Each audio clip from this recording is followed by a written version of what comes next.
Roman rings versus Big E के champion versus champion match में survivor series 2021 पे कौन जीतेगा।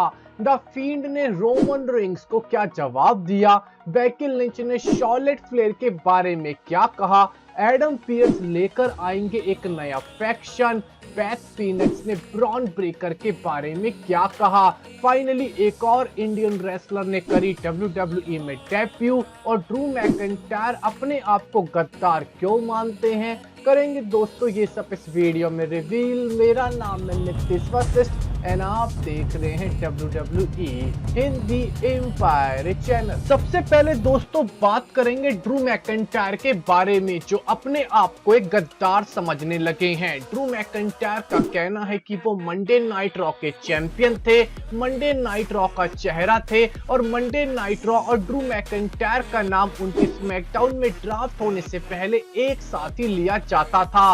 पिछले साल उन्होंने मंडे नाइट रॉ को ही सर्वाइवर सीरीज पर रिप्रेजेंट करा था। तो ड्रू मैकिंटायर का मानना है कि मंडे नाइट रॉ वही ब्रांड है जिस पे उन्हें सक्सेस मिली। अब उनको स्मैकडाउन की तरफ से मंडे नाइट रॉ के खिलाफ ही लड़ना पड़ेगा, इसीलिए ड्रू मैकिंटायर इस मैच से पहले अपने आप को ट्रेडर यानी कि गद्दार समझ रहे हैं। वैसे देखा जाए तो ड्रू मैकिंटायर की ये फीलिंग भी सही है, क्योंकि जिसने अपना पूरा 1.5 साल मंडे नाइट रॉ पे बिताया हो और जिस ब्रांड को रिप्रेजेंट करा हो, अब उसी ब्रांड को हराने के लिए स्मैकडाउन का साथ देना पड़ेगा।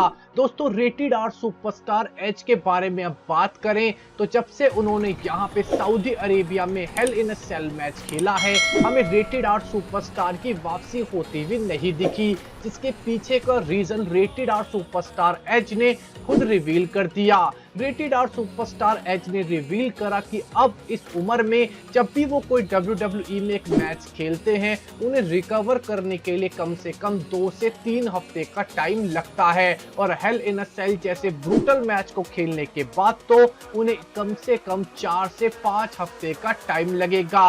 रेटेड आर सुपरस्टार एज ने रिवील करा कि उन्हें कई सारी मेडिकेशंस और कई सारी मेडिटेशन यूज करनी पड़ती हैं ताकि उनकी बॉडी इन मैचेस के बाद रिकवर कर सके और वो फिर से WWE में 100% दे के मैच खेल सकें। इसके बाद दोस्तों बात करते हैं वीर महान के बारे में, जो पहले हमें जिंदर महल के साथ दिखा करते थे।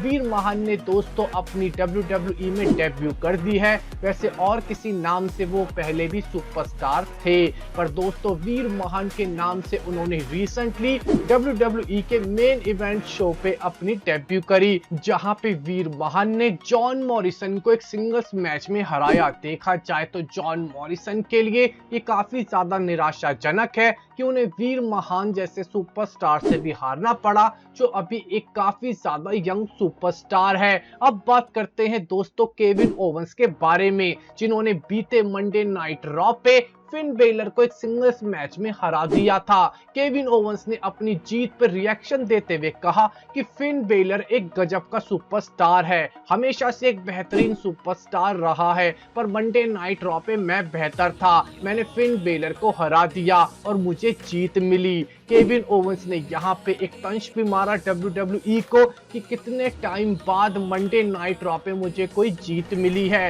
ये शोकेस करता है कि केविन ओवेंस जैसा बड़ा सुपरस्टार भी एक जीत के लिए काफी टाइम से WWE में तरस रहा था। दोस्तों पैथ फीनिक्स ने WWE के फ्यूचर ब्रॉन ब्रेकर के बारे में एक बड़ी बात कही। ब्रॉन ब्रेकर को NXT 2.0 का सबसे बड़ा यंग सुपरस्टार माना जाता है। पैथ फीनिक्स ने जो NXT के साथ काफी टाइम से जुड़ी हुई हैं, एज की वाइफ हैं, उन्होंने ब्रॉन ब्रेकर के बारे में कहा कि अनडिनाइबल ब्रॉन ब्रेकर आने वाले टाइम में WWE के बड़े चैंपियन बनेंगे। देखा जाए तो दोस्तों NXT 2.0 के सबसे ज्यादा ब्रॉन ब्रेकर की ही तारीफ होती है और उन्हें फ्यूचर WWE का भी माना जाता है। पैथ फीनिक्स का ब्रॉन ब्रेकर की तारीफ करना कुछ नया नहीं था, क्योंकि बुकर टी से लेके मिक फॉली तक ब्रॉन ब्रेकर की पहले से ही तारीफ कर चुके हैं और उन्हें फ्यूचर चैंपियन बता भी चुके हैं। जेफ हार्डी ने अपने विलो करेक्टर पे भी एक बड़ी इंटरेस्टिंग बात कही।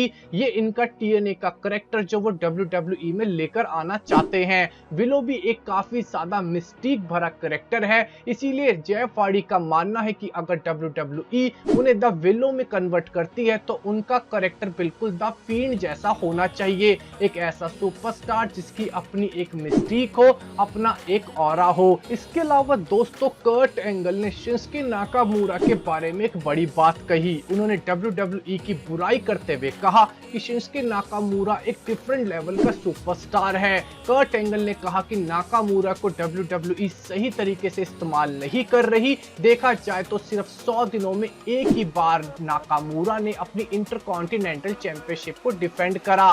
कर्ट एंगल ने साफ शब्दों में कहा कि WWE फ्राइडे नाइट स्मैकडाउन पे शिंसुके नाकामुरा के टैलेंट को वेस्ट कर रही है। इसके अलावा दोस्तों बात करते हैं एडम पियर्स के बारे में। Adam Pearce recently survivor series की टीम से कई सुपरस्टार को हटा रहे हैं और अपने मन पसंदीदा सुपरस्टार्स को उनमें जोड़ते जा रहे हैं।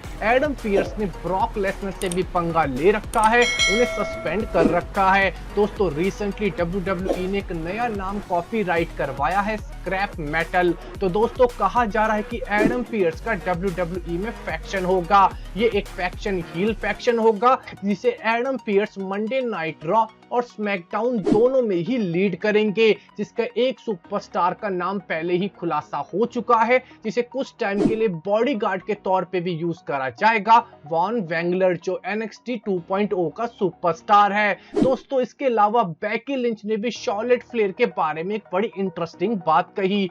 शॉर्लेट फ्लेयर के बारे में बेकी लिंच ने कहा कि उन्हें लगा था कि शॉर्लेट फ्लेयर के साथ उनका सब कुछ सही हो चुका, अब उनके बीच में कोई दरार नहीं, पर उन्होंने कहा कि शॉर्लेट फ्लेयर को पसंद नहीं कि मेरे को कितनी सक्सेस मिली, इसीलिए शॉर्लेट फ्लेयर मेरे से जलती है। बेकी लिंच ने कहा कि सर्वाइवर सीरीज 2021 पे वो शॉर्लेट फ्लेयर को हरा के ये सबको साबित कर देंगी कि बेकी लिंच और शॉर्लेट फ्लेयर में से ज्यादा महान कौन है। बेकी लिंच ने कहा कि सर्वाइवर सीरीज 2021 पे जब वो शॉर्लेट फ्लेयर को हरा देंगी तो साफ हो जाएगा कि बेकी लिंच वुमेन्स डिवीजन की सबसे बड़ी सुपरस्टार है। अब बात करते हैं दोस्तों Roman Reigns versus Big E के बारे में। बैटिंग ऑड्स के according Roman Reigns versus Big E में एक बड़ा फासला है। दोस्तों रोमन रेंस इस मैच को 95% जीत रहे हैं बैटिंग ऑड्स के अकॉर्डिंग, और सिर्फ 5% चांस ही बिग ई को दिया है।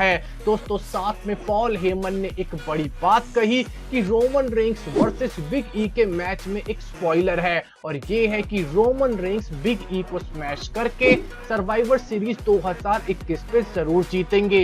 ये बात तो पॉल हेमन हर बार रोमन रेंस के बारे में कहते हैं। पॉल हेमन ने दोस्तों इस बात को कहते हुए WWE में जितने भी विक्टिम्स रहे रोमन रेंस के, the Fiend, Daniel Bryan, Edge, Brock Lesnar, हर एक सुपरस्टार का नाम लिया और कहा कि इससे पहले रोमन रेंस ने इन सभी सुपरस्टार को स्मैश करा है। दोस्तों द फील्ड ब्रे वायट ने पॉल हेमन की इस बात का जवाब दिया और कहा कि द फील्ड को रोमन रेंस ने कभी भी स्मैश नहीं करा, क्योंकि यूनिवर्सल चैंपियनशिप जीतने के लिए रोमन रेंस ने द फील्ड को पिन नहीं करा था, बल्कि ब्रॉन स्ट्रोमैन को पिन करा था, जिसके बाद द फील्ड और रोमन रेंस का फ्यूड आगे कभी बढ़ा ही नहीं। यानी कि दोस्तों साफ है कि पॉल हेमन और रोमन रेंस को ब्रे वायट ने फील्ड की जगह एक जवाब दिया, और वो ये कि रोमन रेंस ने कभी द फील्ड को स्मैश नहीं करा है। तो दोस्तों आपको क्या लगता है कि अगर कभी Roman Reigns versus the field का सिंगल्स मैच हुआ होता तो इन दोनों में कौन जीता होता? आप अपना ओपिनियन हमारे कमेंट सेक्शन में जरूर दीजिएगा। हमारे वीडियो को देखने बहुत बहुत शुक्रिया। हमारे चैनल को सब्सक्राइब कीजिए, लाइक एंड शेयर। आपका बहुत बहुत धन्यवाद।